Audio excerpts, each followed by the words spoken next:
দুই দশকেও বিকাশ ঘটেনি নওগাঁ বিসিক শিল্পনগরীর। গ্যাস সংযোগ না থাকা সহ নানা সংকটে একের পর এক বন্ধ হয়ে যাচ্ছে বিভিন্ন কারখানা। বিসিকের ৮১টি প্লটের মধ্যে কার্যকর হয়েছে মাত্র ২০টি প্লট। ফলে মুখ ফিরিয়ে নিচ্ছেন উদ্যোক্তারা। ব্যবসায়ীরা বলছেন মূলধনের অভাব ও উৎপাদন খরচ বাড়ায় প্রতিযোগিতায় টিকতে পারছেন না তারা।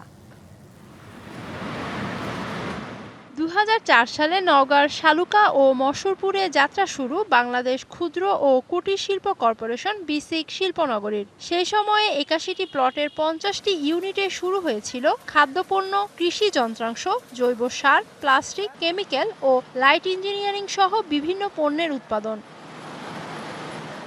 তবে গ্যাস সহ নানা সংকটে বন্ধ হয়ে গিয়েছে এই শিল্পনগরীর অর্ধেকেরও বেশি কারখানা। কর্মসংস্থান কমে বেকারত্বের হার বাড়ার পাশাপাশি নিরুৎসাহিত হচ্ছেন নতুন উদ্যোক্তারাও।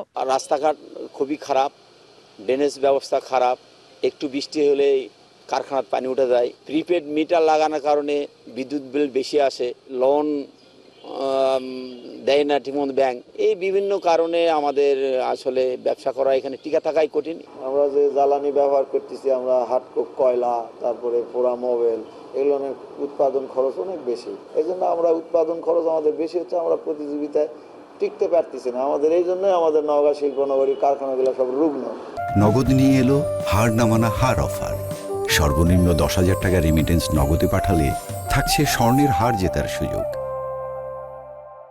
বিসিক কর্মকর্তাও বলছেন গ্যাস সংযোগ না থাকায় প্রতিযোগিতার বাজারে টিকতে পারছেন না উদ্যোক্তারা। যেসব উদ্যোক্তারা এখানে প্লট নিয়েছে বা শিল্প কারখানা করতেছে, তো বিশেষ করে এখানে আসলে আমাদের গ্যাসের একটা সংযোগ, বিশেষ করে কাঁচামাল যে উৎপাদনের ক্ষেত্রে যে বড় একটা জিনিস দরকার, তো এই সংযোগ না থাকার কারণে অনেক কারখানা যখন অনেক ভালো ভালো কারখানা শুরু করে কিন্তু শেষ পর্যন্ত তারা টিকতে পারে না, টেকসই হয় না। দ্রুত নওগাঁ বিসিক শিল্পনগরীর সমস্যা ও সংকট কাটিয়ে অঞ্চল ভিত্তিক ব্যবসা বাণিজ্যের প্রসার ঘটানোর জন্য সংশ্লিষ্ট কর্তৃপক্ষের প্রতি আহ্বান জানিয়েছেন উদ্যোক্তারা।